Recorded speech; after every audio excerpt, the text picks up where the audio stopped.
আসসালামু আলাইকুম viewers, welcome back to my channel. আবারও চলে এলাম নতুন আরও একটি রেসিপি নিয়ে।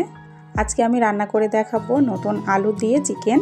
অসম্ভব মজার একটা রেসিপি, আশা করছি আপনাদের কাছে ভালো লাগবে। আর সম্পূর্ণ রান্নাটাই আমি ভাজা মশলা দিয়ে রান্না করব, আশা করছি আপনাদের কাছে ভালো লাগবে।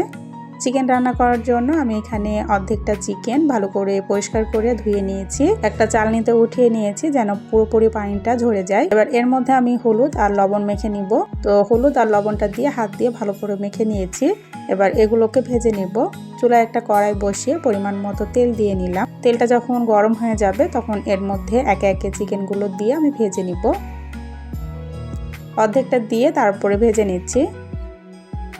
এক পাশ ভাজা হয়ে গেলে এগুলোকে উল্টিয়ে দিব আর চিকেনগুলোকে লাল লাল করে ভেজে নিব। এক পাশ ভাজা হয়ে গেছে, এগুলোকে উল্টিয়ে দিচ্ছি।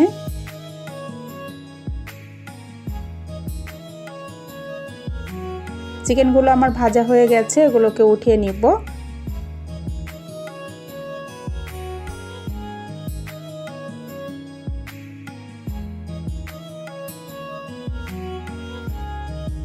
বাকি যে চিকেনগুলো আছে সেগুলোকে দিয়ে আমি ভেজে নিচ্ছি। বাকি চিকেনের পিসগুলো আমি একইভাবে ভেজে নিব।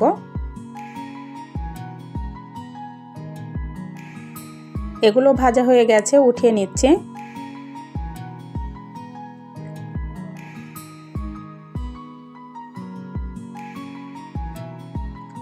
চিকেনগুলো উঠিয়ে নিয়ে আমি দিয়ে দিব আলু। আমি এখানে আলু দিয়ে চিকেনটা রান্না করব, সেজন্য এখানে আলু কেটে নিয়েছি আর আলুটাকে এভাবে ডুমো ডুমো করে কেটে নিয়েছি।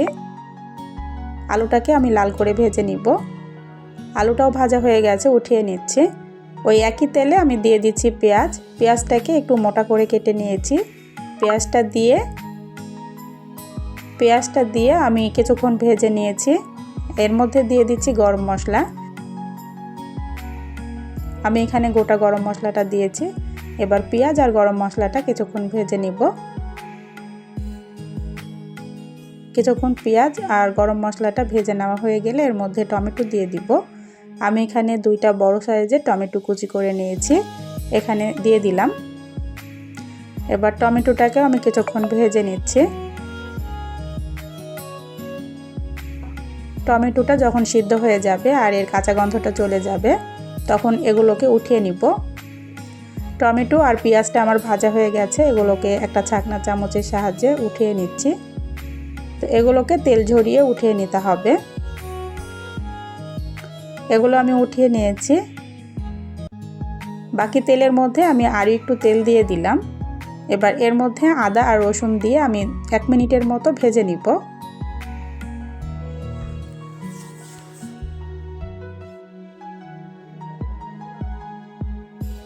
আদা রসুনটাকে আমি 1 মিনিটের মতো ভেজে নিয়েছি। এর মধ্যে দিয়ে দিব হলুদের গুঁড়া, শুকনো মরিচ গুঁড়া, ধনিয়া গুঁড়া, জিরা গুঁড়া, স্বাদমতো লবণ দিয়ে দিব আর দিয়ে দিচ্ছি 2টা তেজপাতা আমি মাঝখান থেকে ছিঁড়ে দিয়ে দিলাম। এবার মশলাগুলোকে ভেজে নিব।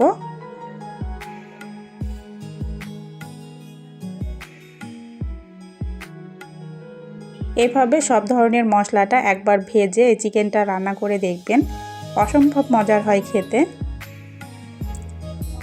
মশলাগুলোকে আমি কিছুক্ষণ ভেজে নিয়েছি। আগে থেকে বেটে নেওয়া টমেটো আর পেঁয়াজটা আমি দিয়ে দিব। এবার সবগুলো মশলা আমি একসঙ্গে কষিয়ে নিব। মশলাগুলোকে খুব ভালো করে কষিয়ে নিতে হবে।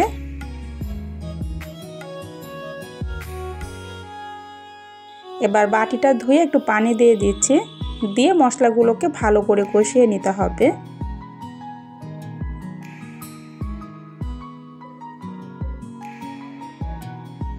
মশলাগুলোকে আমি বেশ কিছুক্ষণ কষিয়ে নিয়েছি আর দেখতেই পাচ্ছেন আমার মশলাটা কষানো হয়ে গেছে। এবার এর মধ্যে দিয়ে দিচ্ছি আমি ভেজে রাখা চিকেনগুলো আর দিয়ে দিব ভেজে রাখা আলু। এবার চিকেন আর আলুটাকে দিয়ে আমি মশলার সঙ্গে কিছুক্ষণ কষিয়ে নিব। আশা করছি আমার আজকের এই সহজ রেসিপিটা আপনাদের কাছে ভালো লেগেছে। আর রেসিপিটা ভালো লাগলে প্লিজ চ্যানেলটা সাবস্ক্রাইব করে রাখবেন। ভালো করে নেড়ে চেড়ে এবার এর মধ্যে আমি ঢাকনা দিয়ে দিব। ঢাকনাটা দিয়ে চিকেনটাকে কষিয়ে নিব। কিছুক্ষণ পর ঢাকনা উঠিয়ে তো দেখতে পাচ্ছেন চিকেন থেকে অল্প পরিমাণে পানি ছেড়েছে। আর এই পানিটা শুকিয়ে যাওয়া পর্যন্ত চিকেনটাকে আমি কষিয়ে নিব।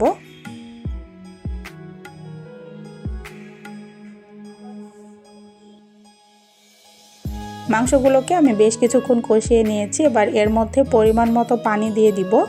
পানিটা দিয়ে ভালো করে নেড়ে চেড়ে আমি ঢাকনা দিয়ে রান্না করে নিব।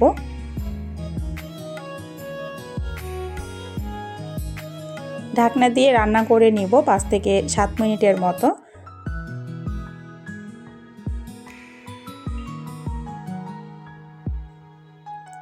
এইভাবে সব ধরনের মশলা ভেজে একবার চিকেনটা রান্না করে দেখবেন, অসম্ভব মজার হয় খেতে।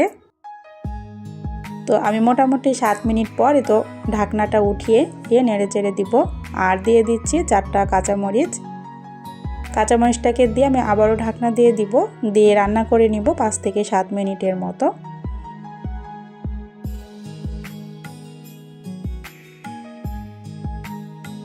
ফিরে এলাম 7 মিনিট পর। আর এই তো দেখতেই পাচ্ছেন আমার চিকেনটা রান্না করা হয়ে গেছে। এইভাবে সব ধরনের মশলা ভেজে একবার চিকেনটা রান্না করে দেখবেন, অসম্ভব মজার হয় খেতে। আশা করছি আজকের এই সহজ রেসিপিটা আপনাদের কাছে ভালো লেগেছে। আর রেসিপিটা যদি ভালো লেগে থাকে প্লিজ একটা লাইক দিয়ে চ্যানেলটা সাবস্ক্রাইব করে রাখবেন। আজ এ পর্যন্তই, সবাইকে আল্লাহ হাফেজ।